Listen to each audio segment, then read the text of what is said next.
The light beyond the storm. Hello everyone, and welcome back to my channel. Today, I want to take you on a journey, not just through words, but through feelings.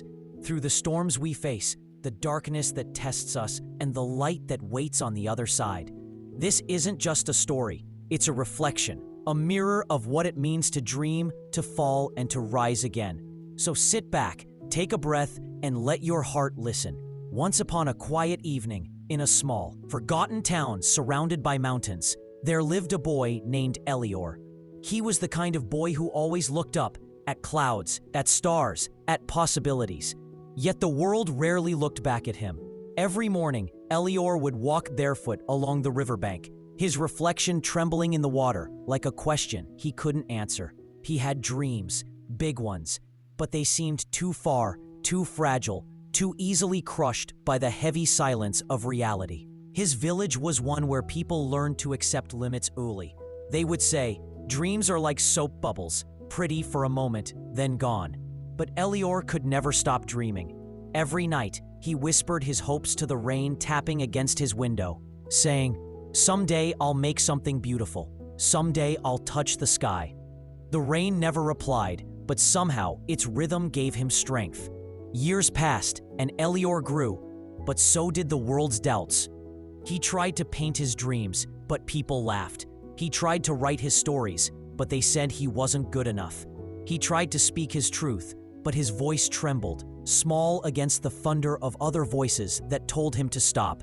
And one day, he did. He put away his paintbrush. He stopped writing. He stopped looking up. The rain still fell, but he no longer listened. Days blurred into weeks, weeks into months, and the fire inside him dimmed, flickering quietly like a candle in an abandoned room. He became a shadow among shadows, surviving but not living. One night, as he walked home under a sky that had forgotten its stars, he found an old lantern lying broken near the riverbank. He picked it up, brushed off the dirt, and for reasons he couldn't explain, carried it home. That night, as he tried to sleep, the lantern began to glow faintly. Elior blinked in disbelief. A light inside the lantern flickered like a heartbeat. "Who's there?" he whispered. The light pulsed brighter, and then from within came a voice soft as wind. "You've forgotten me." Elior froze. "What are you?" The light shimmered and answered, "I am your dream, the one you buried when the world told you no." Tears welled in his eyes. "I'm sorry," he whispered. "Don't be," said the light. "Even the brightest flame rests inside the darkest night." The lantern shimmered, and suddenly Elior was standing in a vast field of stars, not in his room, but somewhere between memory and possibility. All around him were countless other lanterns, each one glowing faintly, like souls waiting to be remembered. The voice spoke again. "These are the dreams of others, the ones they abandoned, the songs they never sang, the stories they never told. The world grows dimmer when we stop believing in them." Elior fell to his knees, overwhelmed by the beauty and sorrow of it all. "How can I find my light again?" he asked. The voice whispered, "By walking into the storm instead of running from it." The next morning, Elior woke up with purpose burning in his chest. He found his paintbrush, wiped the dust from its handle, and began again. His hands shook, his colors clashed, and the world outside mocked him. But this time, he didn't stop. Each stroke was an act of defiance. Each failure was a step forward. Days turned into nights filled with effort, frustration, and hope. The storm he once feared began to feel different. Not an enemy, but a forge. One evening, lightning split the sky. Rain poured down, wild and endless. Elior ran outside, drenched and laughing, holding his canvas high. "Let it rain," he shouted. "Let it wash away everything I'm not." And as the rain soaked his painting, something miraculous happened. The colors began to glow under the stormlight. The lightning illuminated his creation, revealing a breathtaking image. A boy standing on a cliff, reaching toward the horizon, his hand touching sunlight breaking through clouds. It was his story, painted by his pain. Word spread across the town about Elior's glowing painting. People came from far and wide to see it. standing in awe before the canvas that seemed to breathe with life. Someone asked him how he created it, and Elior smiled softly and said, "I didn't create it. I found it in the storm I used to fear." The villagers began to bring their own forgotten dreams to him. Old songs, unwritten letters, broken instruments. He helped them mend their art, their hope, their belief, and one by one, lanterns began to glow again all across the town. The darkness that once ruled was replaced by a river of light flowing from heart to heart. Elior no longer felt small.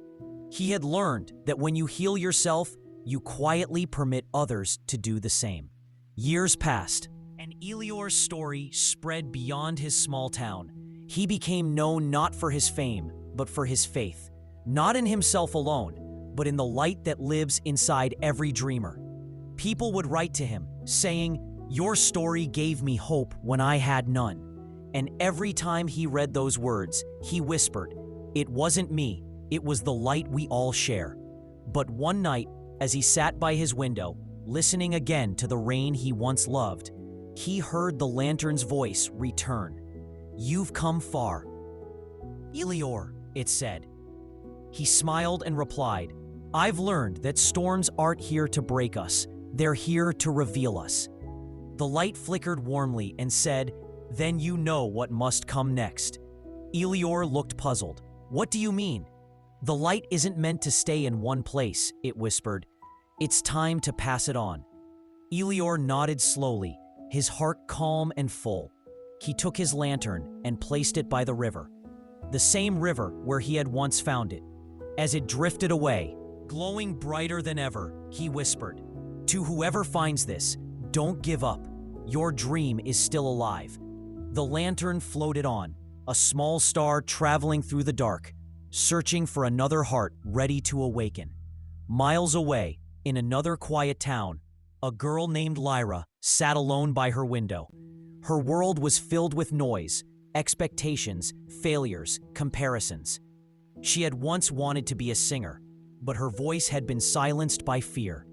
That night, as she wiped away her tears, she saw something glowing by the riverbank.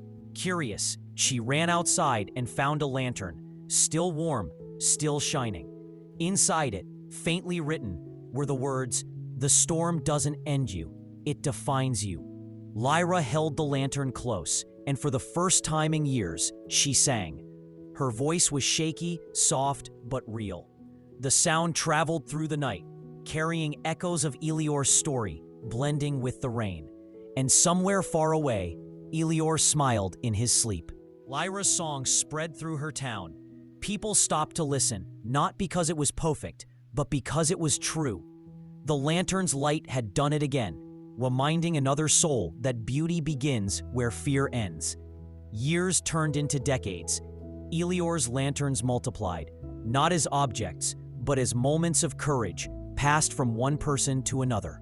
A mother chasing her dream after years of doubt. A young artist daring to start again. A stranger smiling through tears, choosing to try one more time. Each one a spark. Each one a reminder that storms don't destroy the light. They teach it how to shine. There's a saying that when one heart believes, the universe listens. And it's true, because every dream whispered into darkness adds another star to the sky. Elior's story, once small and hidden, became part of something much bigger. A constellation of hope that reached across time. The boy who once doubted himself became a legend not because he conquered the world, but because he conquered his silence. His message was simple. You don't need to be unbreakable. You just need to be willing to begin again. And that is how empires of hope are built, not in noise, but in the quiet decision to try. So if you're listening to this right now, wherever you are, maybe your heart feels heavy. Maybe you've been told you're not enough. Maybe your dream feels like a lantern that's gone dark, but listen closely, it's still there. The rain outside your window isn't your enemy. It's your reminder that even the sky must cry before it clears. You're not behind. You're becoming. You're not broken. You're being reshaped. You're not lost. You're simply on your way home to yourself. Every storm you faced was not a punishment. It was preparation. Because light that's never been tested will never know its strength. So pick up your lantern, let it glow again, and when you walk into the storm, know this: you are not walking to be destroyed. You are walking to be discovered. And someday, when your light reaches someone else's darkness, they will whisper your name the way Lyra once whispered Elior's. They will find hope in your story. They will remember that they too can rise. If this story touched your heart, if it reminded you of the light you carry, don't let it fade here. Share this story with someone who needs it. Subscribe to this channel if you believe in hope, in courage, in the kind of light that never gives up. Because every time you listen, every time you share, you become part of something bigger, a circle of dreamers who refuse to let darkness win. So until next time, remember this: even in the darkest storm, your light matters. And the world is waiting for you to shine. Thank you for listening. Stay inspired, stay brave. And I'll see you in the light beyond the storm.